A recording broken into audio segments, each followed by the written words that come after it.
Bapa, kami mengucap syukur buat berkat-Mu, buat anugerah-Mu, buat penyertaan-Mu bagi kami sepanjang hari ini Tuhan. Kami percaya Tuhan, hidup kami aman dalam naungan-Mu Tuhan.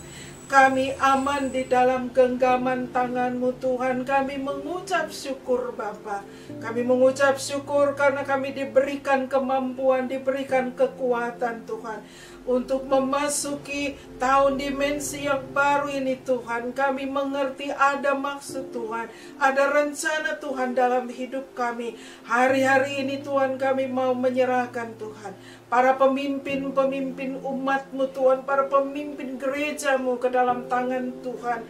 Kami percaya ada penyertaan, ada karunia, ada berkat, ada penyertaan Tuhan dalam hidup mereka Tuhan. Sehingga kemanapun mereka pergi, sungguh mereka menyatakan kemuliaan Tuhan. Kami berdoa Tuhan, bagi Ibu Gembala kami Tuhan. Kami bersyukur Tuhan, ada penyertaan Tuhan, ada perlindungan Tuhan yang begitu kuat bagi Ibu Gembala, bagi keluarga, bahkan bagi wakil gembala dan semua pemimpin-pemimpin gereja-Mu. Gembala-gembalaku ada di dalam penyertaan Tuhan. Dan buat kami semua Tuhan, umat-Mu, tubuh-Mu di GBI Rayon 8 Grand Wisata ini mengerti rencana Tuhan, mengerti maksud Tuhan, dan melakukannya seturut dengan kehendak Tuhan, menjadi pelaku amanat agung yang Tuhan kasihi. Bapa, hari-hari ini didik kami Tuhan, didik kami untuk mengerti kehendak-Mu Tuhan. Kami bersyukur Bapa, karena Engkau senantiasa ada bersama dengan kami. Kami hanya mau bergantung kepadamu. Sungguh-sungguh kami mengandalkan Engkau ya Tuhan. Di tengah-tengah masa pandemi ini Tuhan, kami percaya ada maksud Tuhan yang Kau mau sampaikan bagi kami. Sebab itu mari luputkan bangsa ini Tuhan. Biarlah tudung kemuliaan Tuhan ada di bangsa ini, ada di kota kami, ada di setiap rumah kami Tuhan. Kami boleh lolos, kami boleh dilawat Tuhan, kami boleh terbebas Tuhan, kami boleh diluputkan dari COVID-19.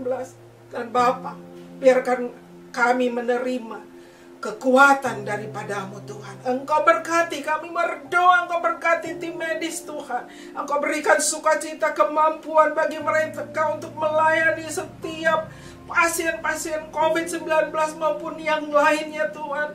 Biarlah anugerah Tuhan melingkupi hidup mereka. Bapa, kami berdoa Tuhan, lawat bangsa ini Tuhan, lawat bangsa ini. Kami berdoa bagi Bapak Presiden, semua aparat bangsa ini Tuhan ke dalam tangan Tuhan. Biarlah lawatan Tuhan, ada hikmat Tuhan bagi Bapak Presiden Tuhan, untuk menjalani bangsa ini dengan kekuatan yang dari Tuhan. Bapa, kami sungguh percaya krisis ekonomi akan kami lewati bersama dengan Tuhan. Kami percaya sungguh Tuhan, Engkaulah kekuatan kami, Engkaulah andalan kami. Kami hanya mau bergantung kepadamu Bapa. Terima kasih, kami mau berdoa Tuhan bagi SPK online Tuhan. Mari Tuhan, biarlah kehendak-Mu yang jadi. Engkau mengurapi, Engkau memberkati setiap pembicara, tim kecil SPK, para pembina, para sahabat Tuhan. Biar kami boleh semakin bersemangat mengikuti Engkau sampai kami berjumpa dengan Engkau Tuhan. Kami bersyukur kepadamu sebab Engkau baik. Engkau sedang merancangkan yang baik bagi kami Tuhan. Terima kasih Bapa, terima kasih Tuhan. Kami sungguh bersyukur.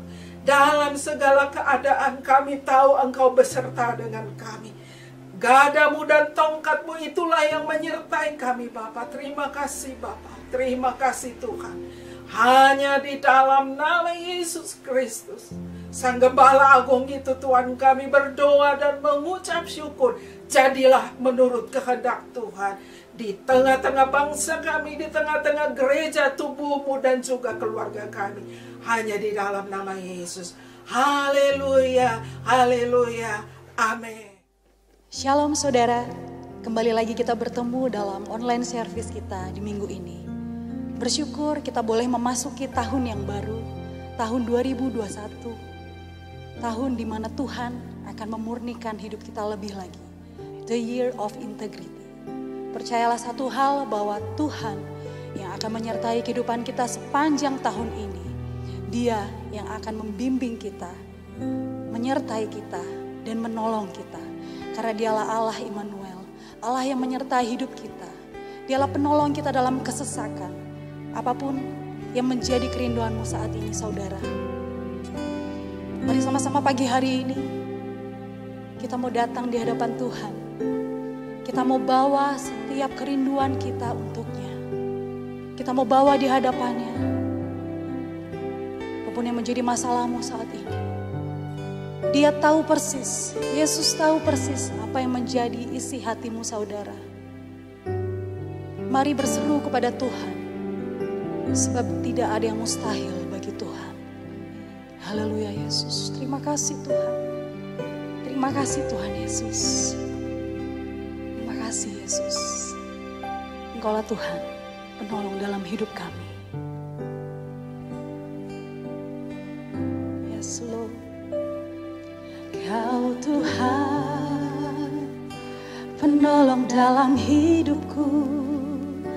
Ku percaya hanya kepadamu. Kau pegang tanganku dan tuntun langkahku. Yesus, kau perlindunganku. Katakan, kau Tuhan, kekuatan dalam hidupku, penolongku dalam kesesakan. Kau gunung batuku dan pertahananku. Yesus, kau kemenanganku. Katakan Yesus, Yesus, padamu ku berseru. Kaulah penyelamatku, terpujilah kau Tuhanku. Mulutku memuji namamu sepanjang umur hidupku. Terpujilah kau Tuhanku di atas segalanya. Mari kasih tepuk tangan buat Tuhan Yesus. Sama-sama katakan pujian ini. Kau Tuhan, penolong dalam hidupku.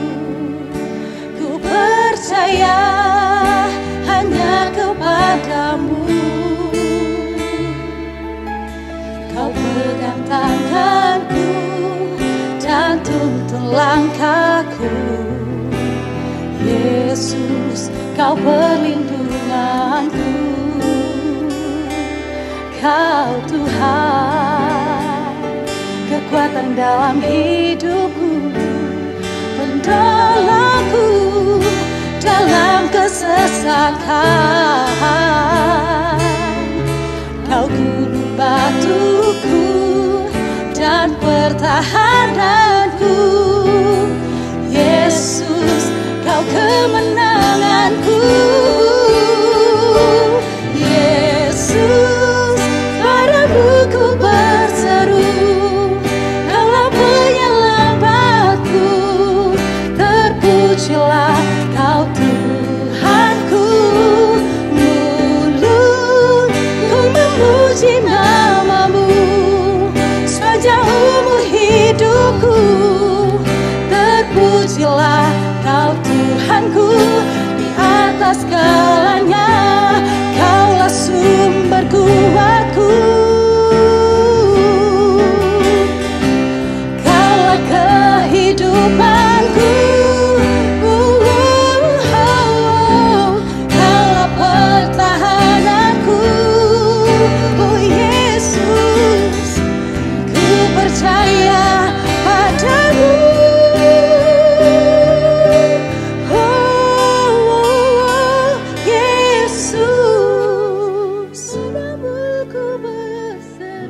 Berseru Tuhan pagi hari ini. Kami nyatakan Engkau Tuhan. Amin. Mulutku memuji namamu sepanjang umur hidupku. terpujilah Kau Tuhanku di atas segalanya. Mari dengan lebih lembut katakan Yesus. Yesus, padamu ku berseru, Kaulah penyelamatku, terpujilah.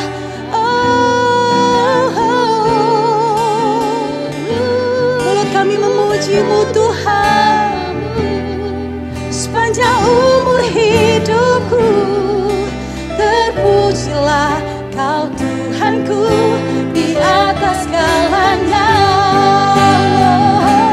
Yesus, padamu ku berseru, Kaulah penyelamatku, terpujilah Kau Tuhanku. Ku memuji nama-Mu sepanjang umur hidupku, terpujilah Kau Tuhanku di atas segalanya. Yesus, padamu ku berseru, Kaulah penyelamatku. Amin Tuhan.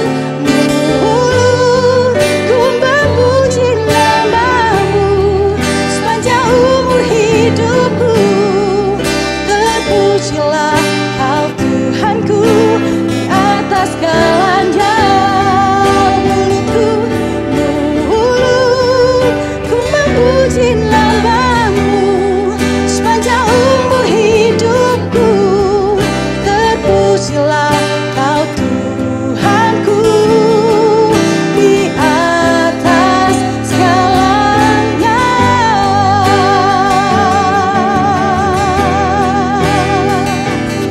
Kami memuji-Mu Tuhan, kami menyembah-Mu. Mari saudara naikkan pujian untuk Tuhan, naikkan penyembahan-Mu di hadapannya hari ini. Biar hanya nama Tuhan yang ditinggikan hari ini. Haleluya. Kami berseru tinggikan Engkau selamanya. Oh haleluya, oh haleluya. Yesus, tiada yang seperti-Mu. Engkau ajaib. Syukur pagi-Mu Tuhan, syukur pagi-Mu Tuhan. Haleluya. We worship You, we worship You Lord, we worship You. Haleluya.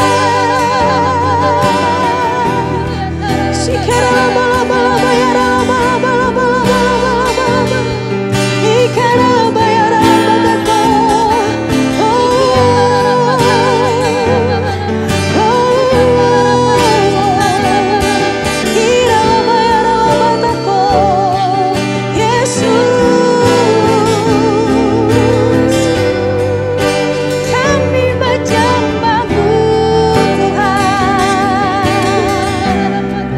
Amin. Kami meninggikanmu. Haleluya, haleluya. Sebab nama-Mu ajaib, sebab nama-Mu dahsyat. Haleluya.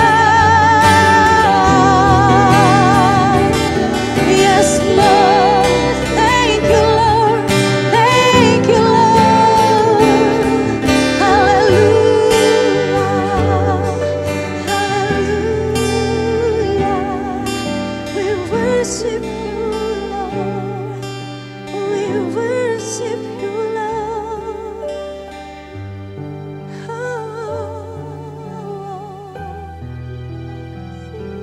Kami rasakan hadir-Mu, kami rasakan kuasa-Mu.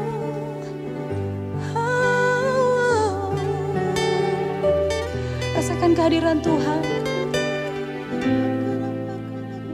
Rasakan kuasanya mengalir dalam hidupmu saudara. Ambil waktumu yang terbaik di hadapan Tuhan hari ini.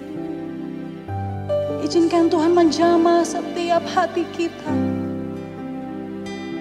Haleluya. We feel your presence, Lord. We feel your presence, Lord.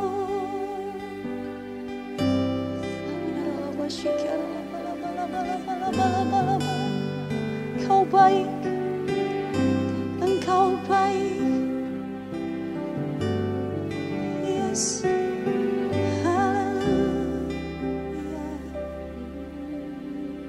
Amin Tuhan. I believe your presence in this place. I feel your power, oh Lord, how great you are. I believe your presence in this place. Victorious happen in this place. Sing it up together. I believe your presence in this place.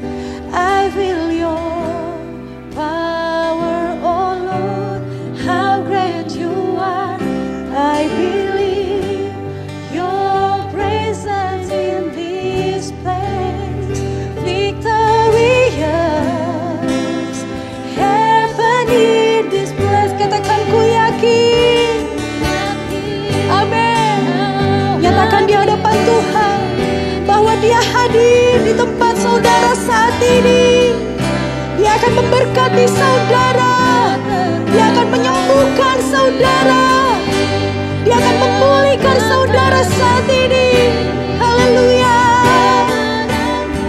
Amin. Sama-sama katakan ku yakin. Ku yakin Kau hadir di sini.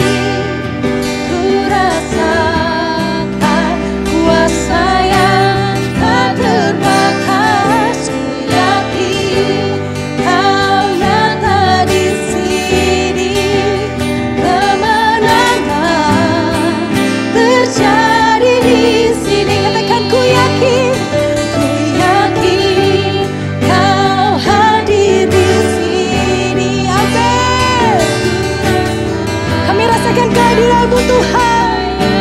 Tak terbatas. Ku yakin Kau nyata di sini. Kemenangan terjadi di sini. Kasih tepuk tangan buat Tuhan Yesus. Haleluya. Katakan yakin Kau hadir di sini. Ku rasakan kuasa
bersukacitalah hari ini saudara, sebab dialah Allah sumber kekuatan kita. Amin.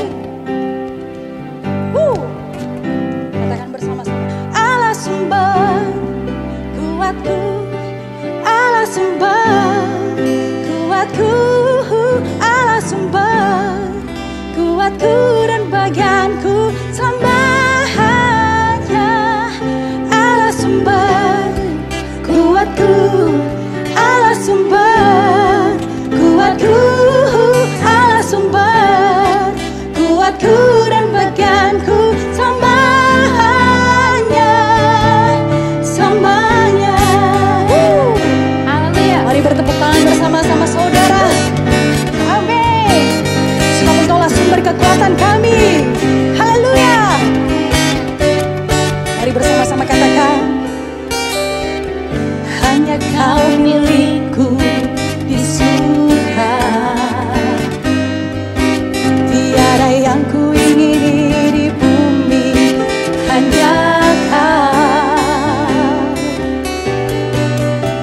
Tak ku andalkan kekuatanku, namun yang pasti Kau tetap sembahnya. Allah sumber kuatku, Allah sumber kuatku, Allah sumber kuatku dan bagianku sembahnya. Sumber, Allah sumber kuatku, Allah sumber kuatku, Allah sumber kuatku dan bagianku sembahnya, sembahnya. Katakan, hanya Kau milikku di surga. Tiada ku ingini Tuhan, tiada yang ku ingini, hanya Kau. Tak ku andalkan kekuatanku, namun yang pasti Kau tetap sembahnya.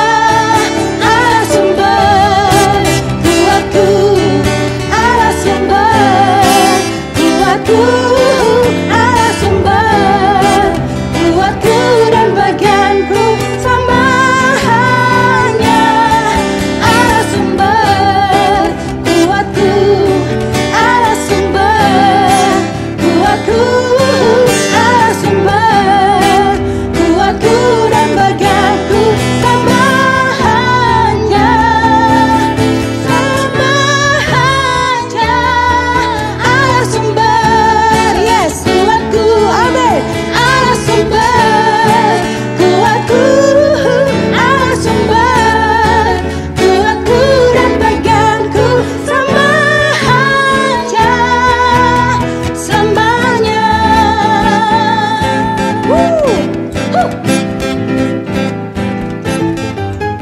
Dari pulau-pulau, lembah-lembah, gunung-gunung yang tinggi. Katakan, dari pulau-pulau, lembah-lembah, gunung-gunung yang tinggi. Katakan, dari pulau-pulau, lembah-lembah, gunung-gunung yang tinggi. Sekali lagi, dari pulau-pulau, lembah-lembah, gunung-gunung yang tinggi. Oh, Allahku dahsyat berkuasa, seluruh bumi sujud menyembah, tinggikan nama-Mu. Allahku dahsyat berkuasa, seluruh bumi sujud menyembah, tinggikan nama-Mu. Allahku dahsyat berkuasa, seluruh bumi sujud menyembah, tinggikan nama-Mu.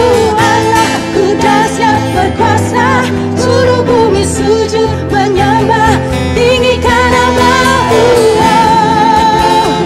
Tinggikan nama-Mu. Sekali katakan, tinggikan nama-Mu. Allahku dahsyat. Haleluya.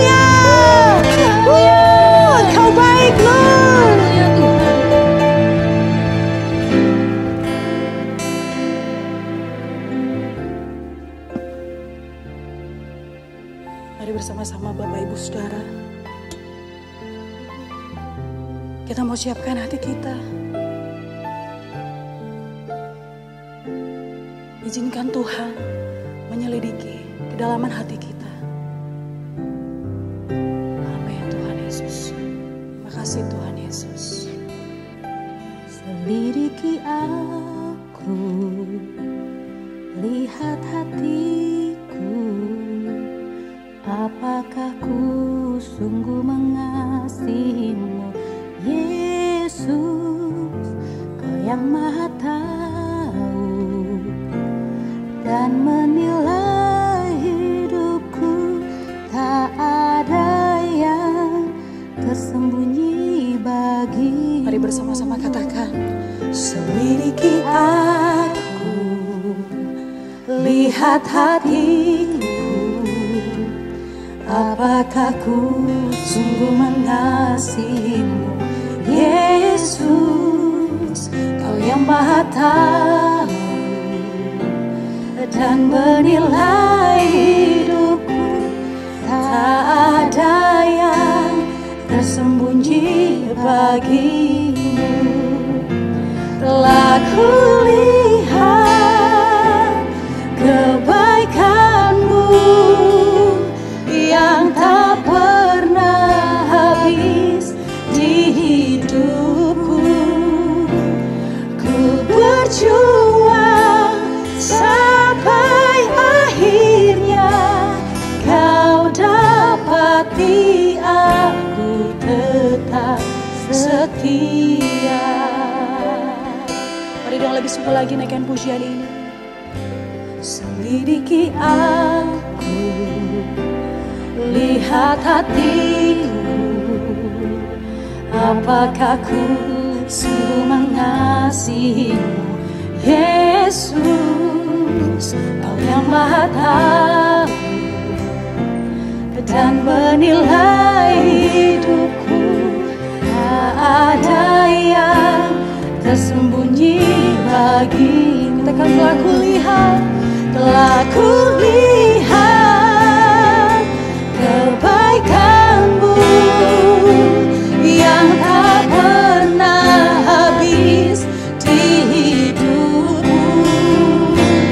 Ku berjuang sampai akhirnya Kau dapati aku tetap setia. Telah kulihat kebaikan-Mu yang tak pernah habis di hidupku. kami berjuang Tuhan. Amin. Sampai akhirnya Kau dapati kami Tuhan. Kami tetap setia kepada-Mu. Lagi katakan, telah kulihat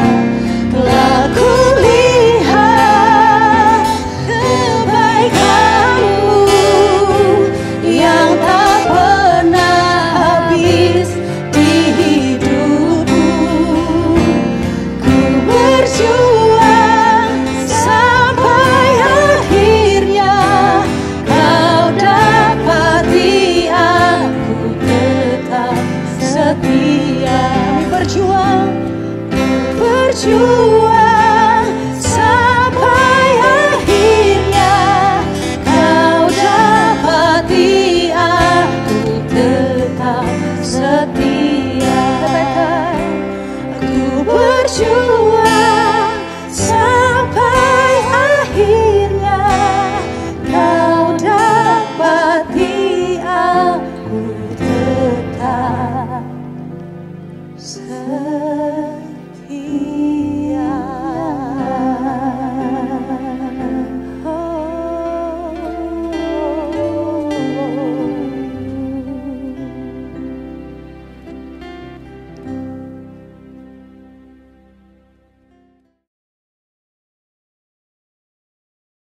Shalom saudara, selamat hari Minggu.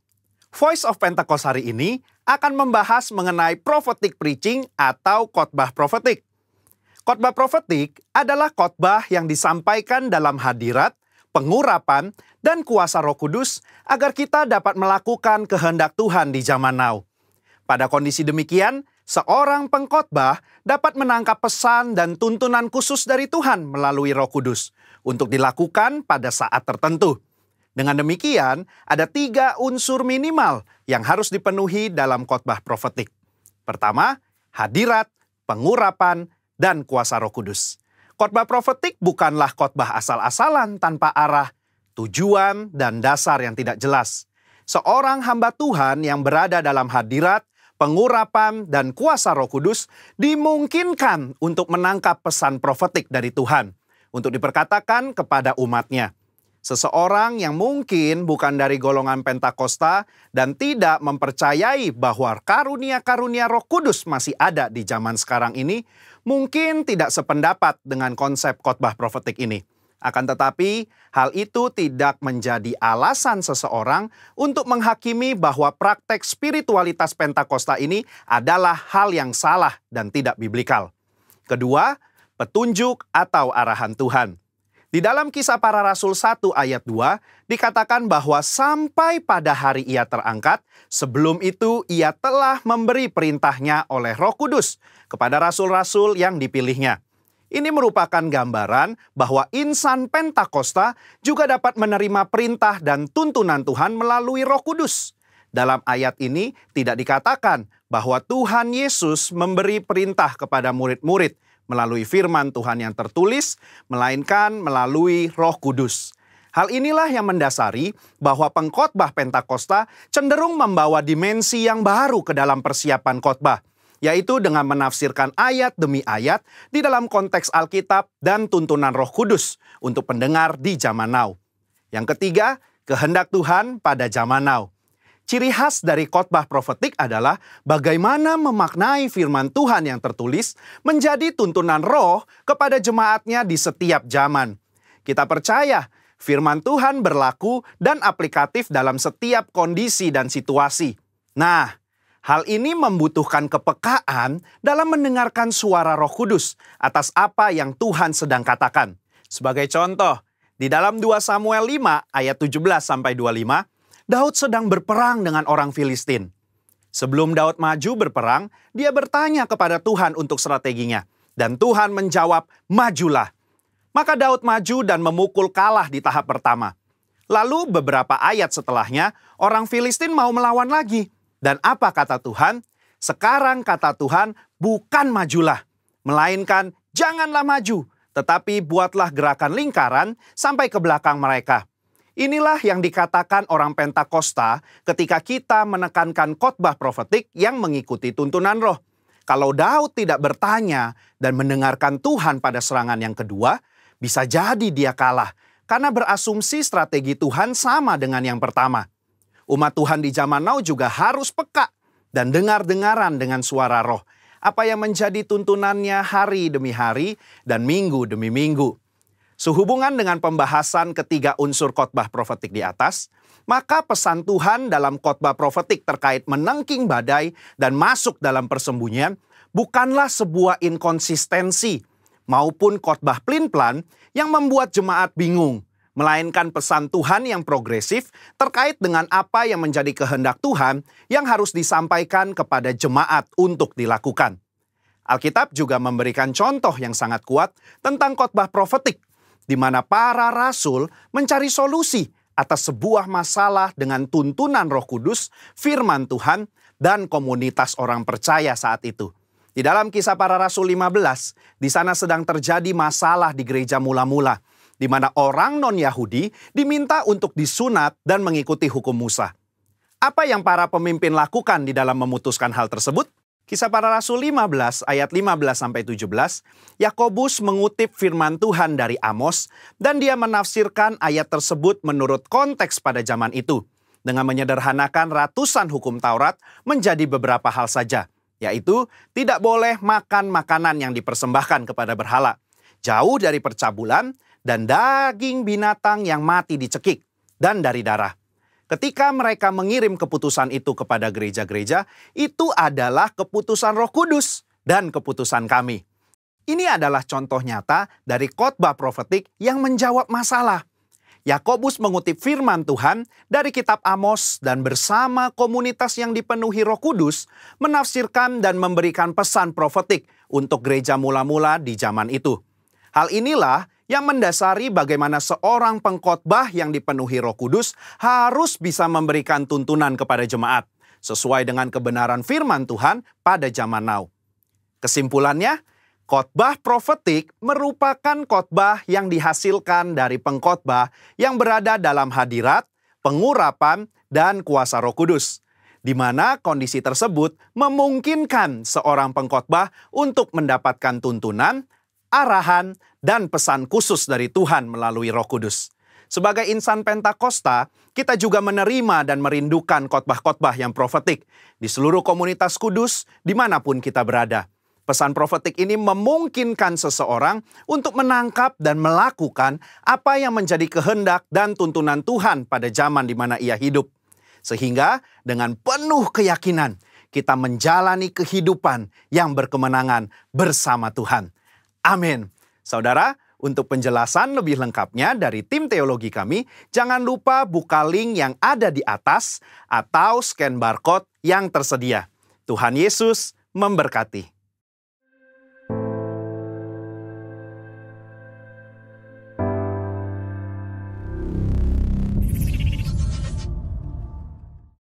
Shalom Bapak Ibu Saudara sekalian, saya sangat bersuka cita hari ini boleh mendapatkan kesempatan untuk menyampaikan kebenaran firman Tuhan kepada Bapak Ibu Saudara semua.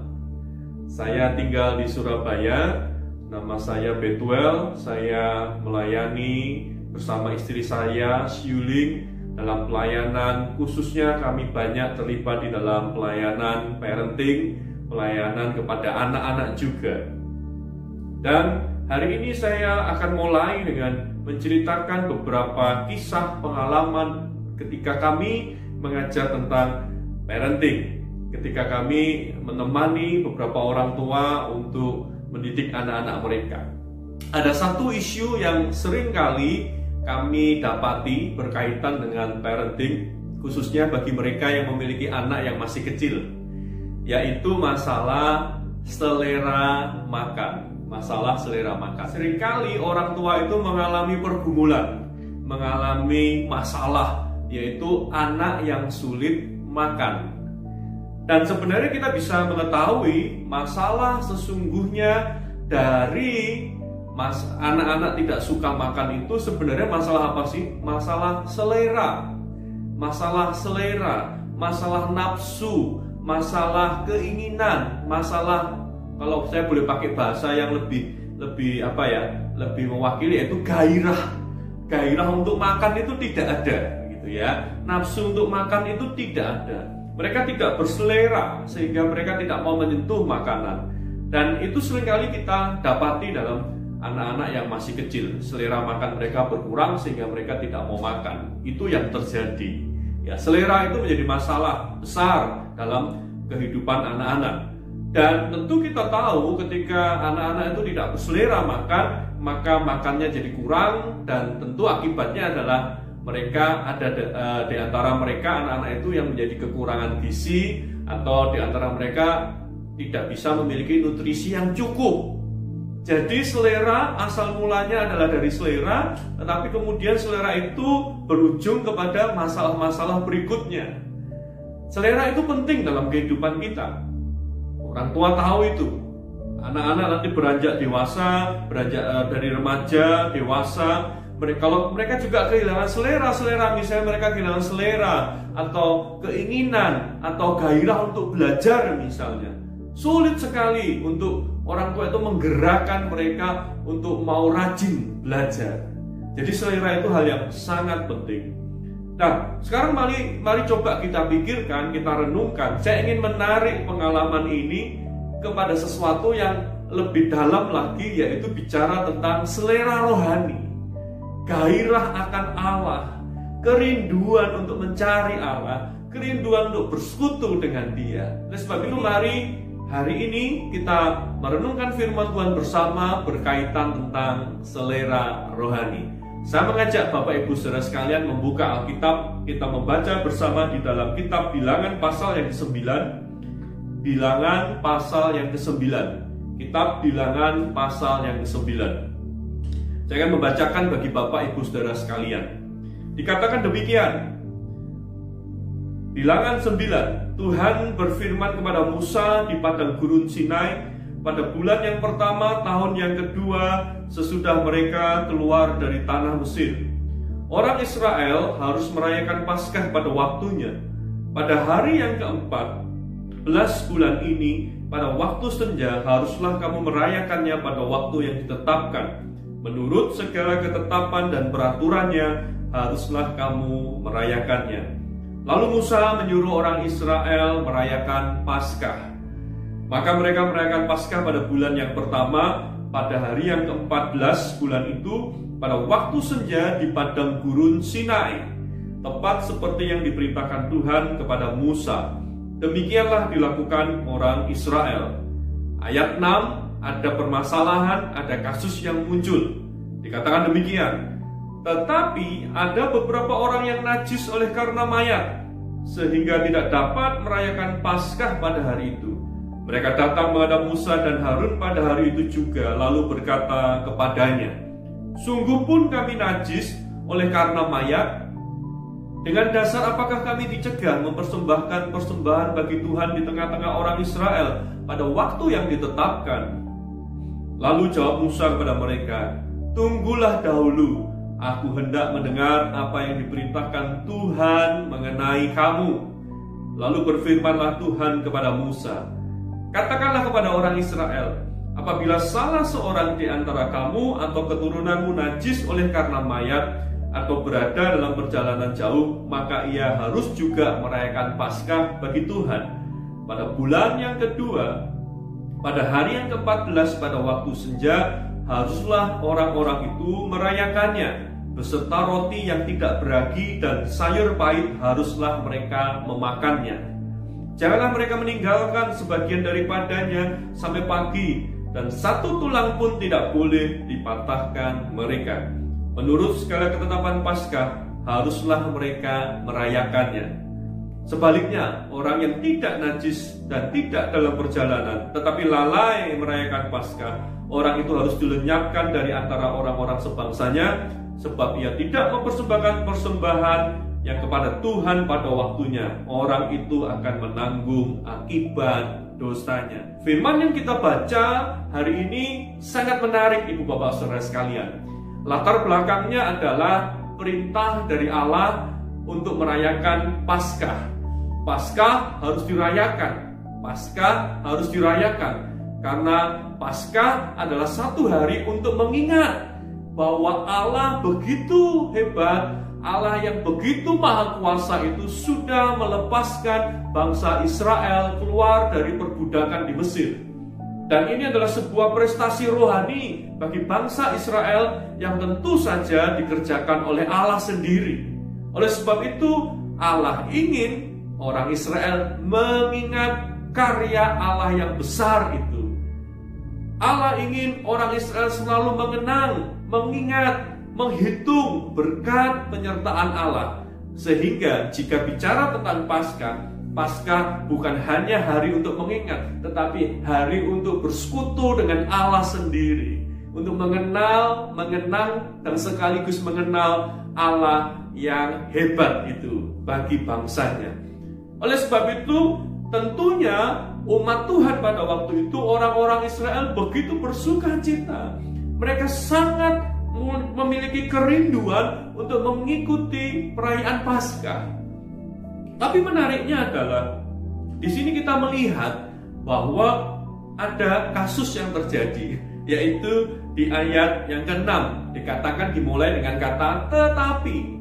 Sementara orang-orang yang lain merayakan Paskah, sementara orang yang lain, bangsa atau umat yang lain mendapatkan kesempatan bersukacita merayakan Paskah, ada dikatakan di situ beberapa orang yang najis karena mayat. Kemungkinan besar mereka memang bekerja untuk mengurus mayat atau jenazah orang yang meninggal. Dan menurut peraturan Paskah, Tidak boleh orang itu menyentuh mayat karena dianggap itu sebuah ketidakkudusan atau najis. Sehingga singkat cerita, orang-orang ini tidak mendapatkan kesempatan untuk merayakan Paskah yang biasanya dirayakan pada bulan pertama tanggal atau hari ke-14.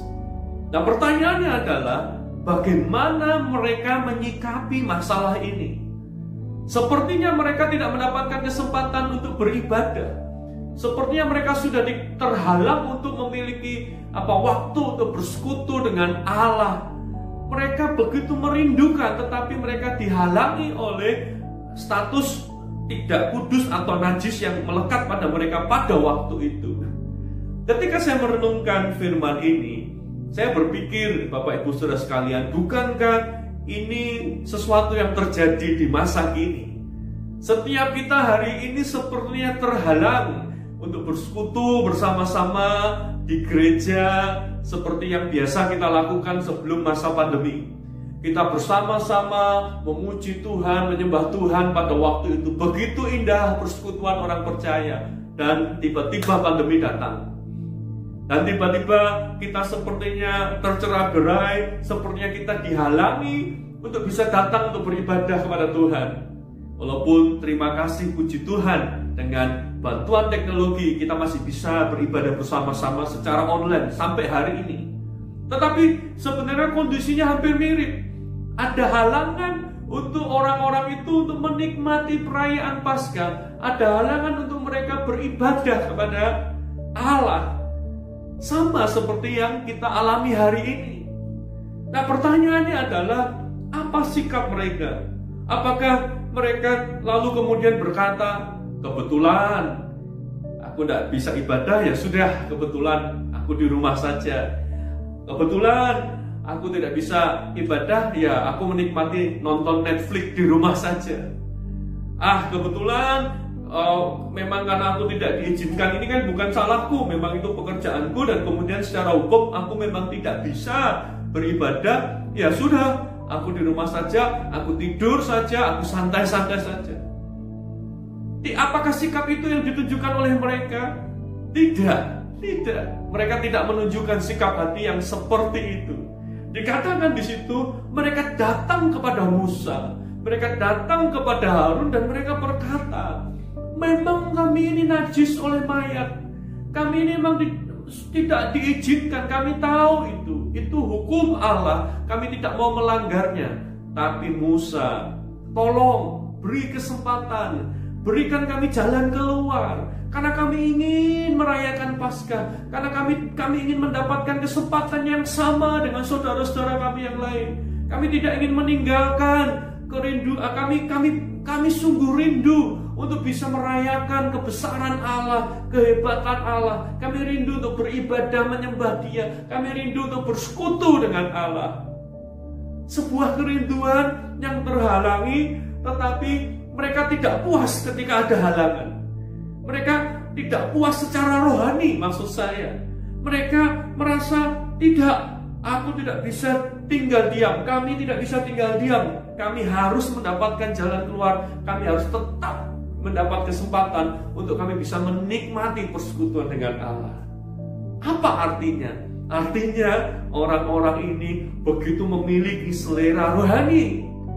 Artinya mereka itu begitu memiliki gairah untuk beribadah kepada Allah senantiasa. Walaupun ada halangan, gairah mereka tidak pernah padam. Walaupun sepertinya tidak ada kesempatan, tetapi keinginan, kerinduan mereka untuk terus beribadah, untuk terus mengenal Allah, untuk terus bersekutu dengan Allah tidak pernah padam. Selera itu tidak pernah hilang. Mari kita berpikir bersama. Jangan-jangan dalam masa pandemi yang sedang kita alami hari-hari ini, ketika semua dibatasi, ketika sepertinya kita terbatas secara fisik, kita tidak bisa beribadah bersama-sama.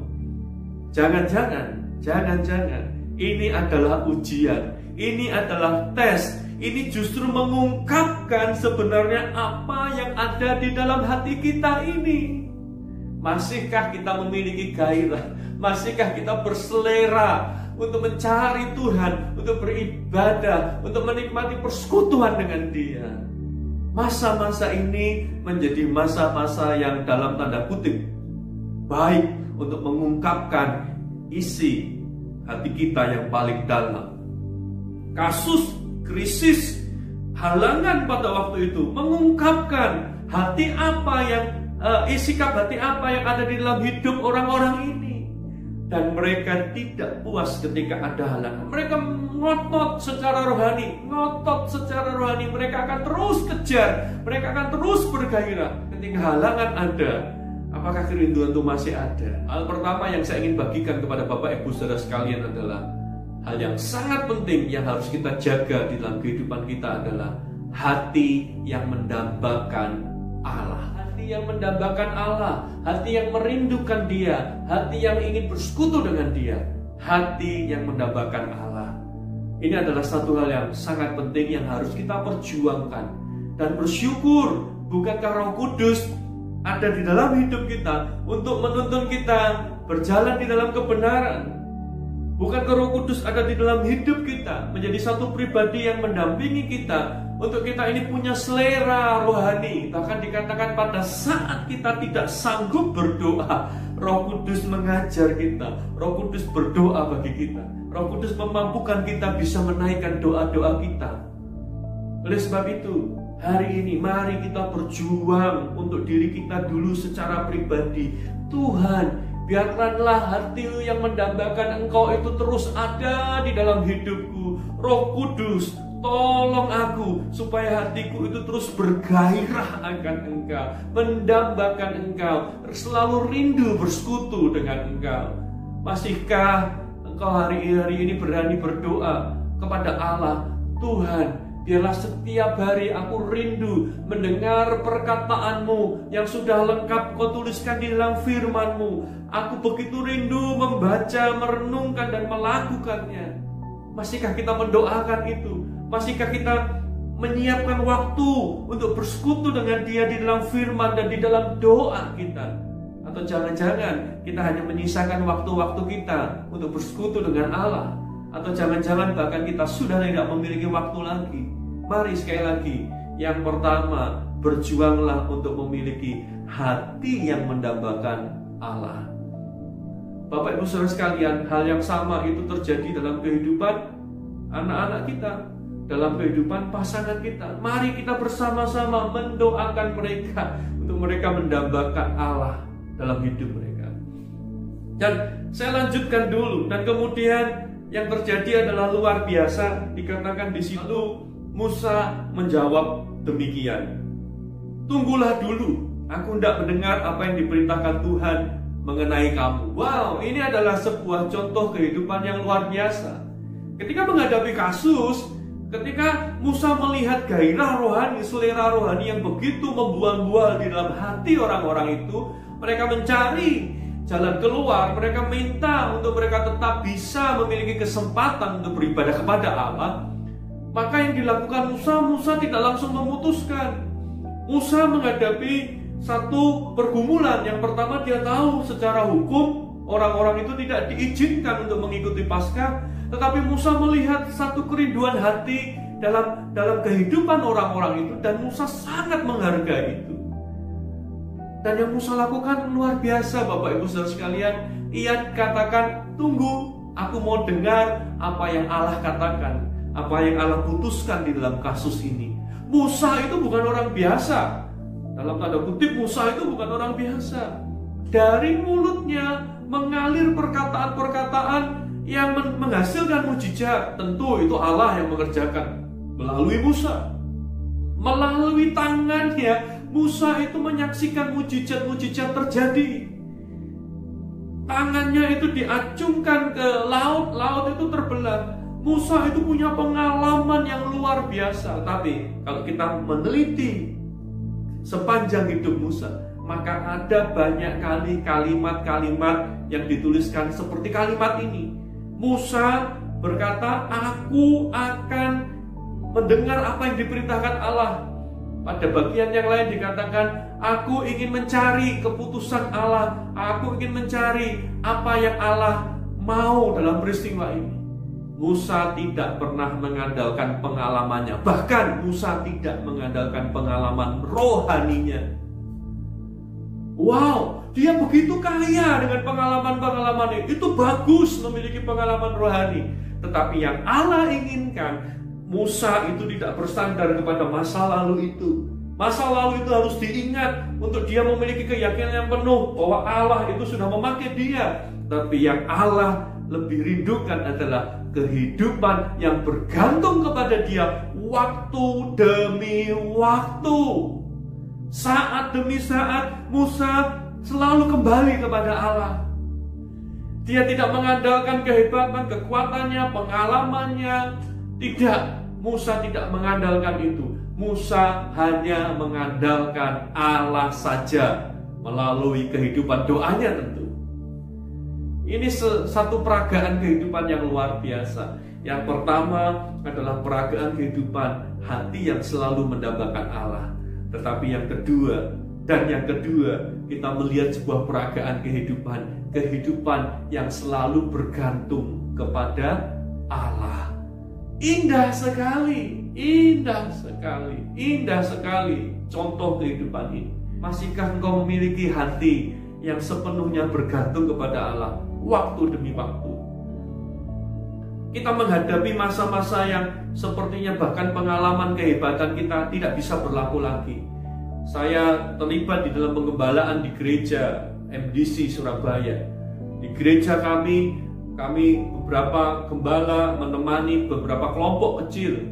Dan di kelompok kecil saya menemui kisah-kisah, kesaksian hidup dari teman-teman dari jemaat yang bergumul, merintis pekerjaan bertahun-tahun, 8 tahun, dan ketika pandemi ini datang, boom, usaha itu harus tutup total, tidak bisa jalan, diusahakan justru semakin merugi, tidak bisa dipertahankan. Sepertinya pengalaman, kepintaran, akal, nasihat, bahkan nasihat orang di sekitarnya tak mampu menyelamatkan usahanya. Saya mendampingi beberapa keluarga yang langsung secara kesehatan kena dampak langsung dari COVID dan segala macam. Bapak Ibu Saudara sekalian, pandemi ini tidak hanya mengungkapkan tentang kerinduan hati kita kepada Allah, tapi pandemi ini juga mengungkapkan betapa tak mampunya manusia menghadapi kehidupan ini dengan kekuatannya sendiri. Tidak bisa, tidak mampu. Hanya mereka yang bergantung kepada Allah, yang mengenal Allahnya, maka ia akan berani kuat dan bertindak. Hanya itu yang terjadi. Saya sama istri saya ini cerita tentang apa yang terjadi di masa pandemi ini kepada mereka. Kami cerita masalah corona ini. Kami menceritakan apa yang terjadi, bahkan beberapa kisah-kisah yang menyedihkan. Kami cerita kepada mereka berbahayanya penyakit itu. Tetapi saya melihat dalam diri anak-anak saya, mereka itu tidak mengalami ketakutan yang begitu sangat. Yang penting mereka melihat papa mamanya itu tenang. Yang penting mereka melihat papa mamanya sepertinya bisa mengendalikan hidup mereka atau mengatur kehidupan mereka. Maka mereka merasa aman, mereka merasa tenang. Itulah anak-anak. Rasa tenang mereka itu terbangun, rasa aman mereka itu terbangun karena mereka percaya sepenuhnya kepada orang tua. Merasa bisa bergantung, orang tuanya itu bisa menjadi tempat gantungan dalam hidup mereka. Kadang-kadang istri saya ngomong begini, enak ya anak-anak itu ya, rasanya mereka hidupnya gak ada masalah gitu, santai saja, mereka menikmati. Itulah anak-anak. Rasa amannya muncul karena mereka tahu ada orang tua yang bisa menolong mereka kalau masalah terjadi. Padahal orang tuanya juga adalah manusia yang terbatas. Begitulah seharusnya hubungan kita sebagai anak dengan Bapa kita di surga. Ketika kita bisa bergantung sepenuhnya kepada Dia, maka kita ini akan memiliki rasa aman. Seperti Musa, jangan andalkan pengalaman-pengalaman kita. Seperti Musa, jangan andalkan kedudukan kita. Seperti Musa, jangan kita andalkan apa yang kita punya, apa yang kita miliki. Tapi seperti Musa yang memiliki hati selalu datang kepada Tuhan, meminta tuntunan Allah. Itu ditujukan dari jam-jam doa kita. Mari bangun kembali hidup kita sebagai rumah doa. Mari bangun kembali keluarga kita menjadi rumah doa. Mari bangun kembali gereja untuk menjadi rumah doa. Tempat bagi banyak orang yang bergantung sepenuhnya kepada Bapa di surga, yang berani berkata, aku tidak akan bisa maju. Kita masuk tahun 2021, semuanya belum tentu menjadi baik, tapi kita berani berkata, dengan iman kami akan melihat kemenangan demi kemenangan. Kami akan melihat pekerjaan Allah yang nyata, karena Bapakku yang di surga adalah Bapa yang setia. Amin. Mari taruh itu, bangun kembali. Yang pertama, mari bangun kembali hati yang selalu mendambakan Dia. Yang kedua, mari bangun kembali hati yang bergantung kepada Allah sepenuhnya. Lalu catatan firman Tuhan itu dilanjutkan demikian. Allah memberikan jalan keluar bagi mereka yang tidak bisa merayakan Paskah karena najis oleh mayat tadi. Maka mereka diberikan kesempatan yang kedua, mereka bisa merayakan di bulan yang kedua di tanggal yang sama, di tanggal 14. Oh, selalu ada kesempatan, selalu ada jalan bagi Allah. Allah adalah Allah yang sempurna. Allah adalah Allah yang melihat awal kehidupan kita dan akhir kehidupan kita. Allah Maha Tahu. Allah Maha Kuasa. Allah tidak pernah panik dengan apa yang terjadi dalam dunia ini, karena Allah yang menciptakan dunia. Oleh sebab itu, Allah selalu punya jalan bagi semua permasalahan di dalam kehidupan. Dia akan buka jalan, bahkan ketika jalan itu sepertinya tidak terlihat. Oleh sebab itu yang ketiga, mari membangun kembali kepercayaan bahwa jalan-jalan Allah adalah jalan yang sempurna, yang terbaik, yang terindah. Oleh sebab itu, mari kita bertekun di dalam firman-Nya. Mari kita mencari kehendak-Nya di dalam firman-Nya. Di situ ada jalan-jalan Allah. Di situ ada kehendak Allah. Dan kita tinggal mengikutinya, kita tinggal menaatinya. Kita akan melihat jalan-jalan itu akan indah bagi kehidupan kita, karena Allah tidak pernah gagal. Bahkan ketika manusia jatuh di dalam dosa, ketika tidak ada harapan lagi, manusia tidak mampu mengusahakan keselamatannya, Allah membuat jalan bagi manusia.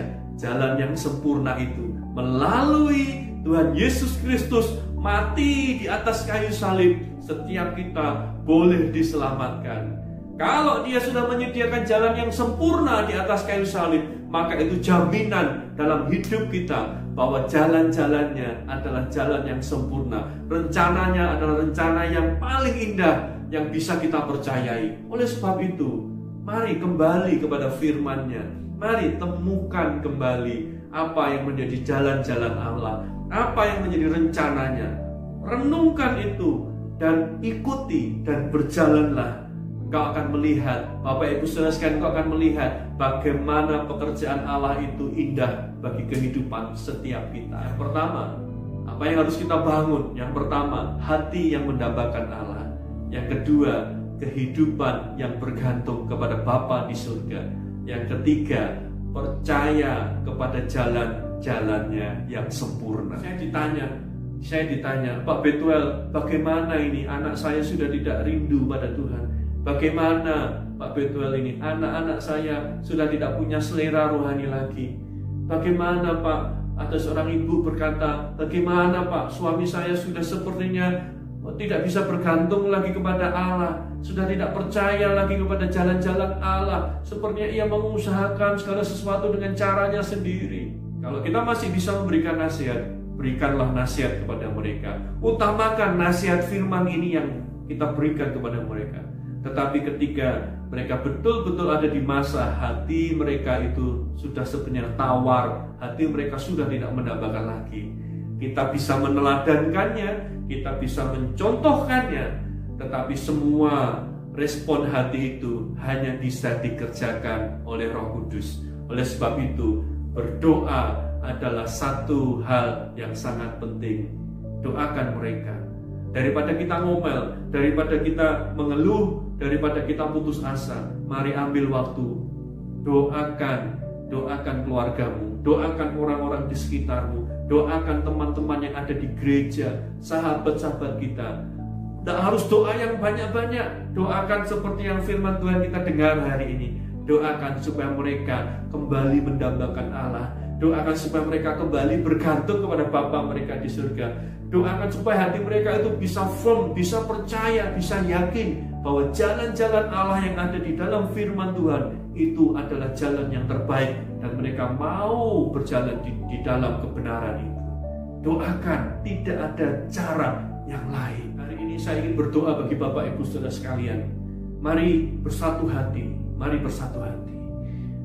Bapa di surga, hari ini kami mendapatkan contoh teladan kehidupan yang luar biasa, kehidupan yang selalu mendambakan Engkau, kehidupan yang selalu bergantung kepada Engkau, kehidupan yang juga meyakini bahwa Engkau sendiri menyatakan bahwa jalan-jalan-Mu itu adalah jalan yang sempurna. Hari ini aku berdoa bagi jemaat-Mu dimanapun mereka berada. Tuhan, berkati mereka. Roh Kudus, sentuh kembali hati mereka. Sentuh kembali hati mereka. Kalau hari ini ada anak-anak muda yang sudah tidak bergairah kepada Tuhan, di dalam nama Yesus sentuh hati mereka. Bahkan anak-anak kecil, karena begitu lamanya mereka tidak beribadah atau tidak bersekutu dengan Engkau, hari ini Roh Kudus kembali sentuh hati mereka. Bangkitkan kerinduan untuk mendambakan Allah itu kembali ada di dalam hidup mereka. Aku berdoa bagi keluarga-keluarga dimanapun mereka berada, kembalikan gairah untuk mendambakan Engkau. Aku berdoa bagi ayah-ayah, biarlah gairah akan Engkau itu muncul dalam kehidupan mereka, sehingga mereka boleh menjadi teladan, mereka boleh menjadi contoh bagi keluarga mereka. Kehidupan seorang ayah yang selalu mendambakan Allah, yang selalu bergantung kepada Tuhan. Aku berdoa Tuhan, aku berdoa untuk keluarga-keluarga ini, dimanapun mereka berada, Roh Kudus bekerja dalam kehidupan mereka. Roh Kudus bekerja dalam kehidupan jemaat-Mu. Terima kasih Tuhan, dalam firman-Mu ini terus Engkau meteraikan dan terus Engkau perkatakan, ingatkan di dalam hati jemaat-Mu. Di dalam nama Yesus kami sudah berdoa dan bersyukur. Amin. Amin. Puji Tuhan. Terima kasih. Tuhan Yesus memberkati. Shalom saudara, baru saja kita memuji, menyembah Tuhan dan mendengarkan firman Tuhan yang disampaikan melalui hambanya. Kiranya firman Tuhan hari ini dapat memberkati setiap saudara. Tiba saatnya kita akan memberikan persembahan kita. Sebelum kita memberikan persembahan, mari kita satukan hati dalam doa. Tuhan, terima kasih untuk firman-Mu hari ini Tuhan. Kiranya firman-Mu Tuhan bisa memberkati setiap kami Tuhan, memberikan hikmat yang baru bagi setiap kami, menjadi kekuatan yang baru bagi setiap kami. Ya Tuhan, sebentar kami akan memberikan persembahan kami Tuhan. Kiranya Tuhan persembahan ini dapat menjadi alat untuk memperlebar kerajaan-Mu di muka bumi. Kami siap memberi Tuhan, hanya di dalam nama Tuhan Yesus. Haleluya, amin. Sambil saudara memberikan persembahan, saya akan membacakan beberapa informasi mengenai kegiatan GBI Grand Wisata. Yang pertama, rumah doa diadakan setiap hari Kamis pukul 10.30 melalui Zoom. Bagi saudara yang rindu bisa bergabung dalam rumah doa, kami dapat menyambut saudara. Dan bagi saudara yang membutuhkan pelayanan seputar bimbingan pranikah, pasca nikah, baptisan air, penyerahan anak, dan saudara yang rindu untuk terserap dan bergabung dalam KUL atau Community of Love, saudara dapat menghubungi kami di nomor sekretariat yang telah tertera di layar saudara.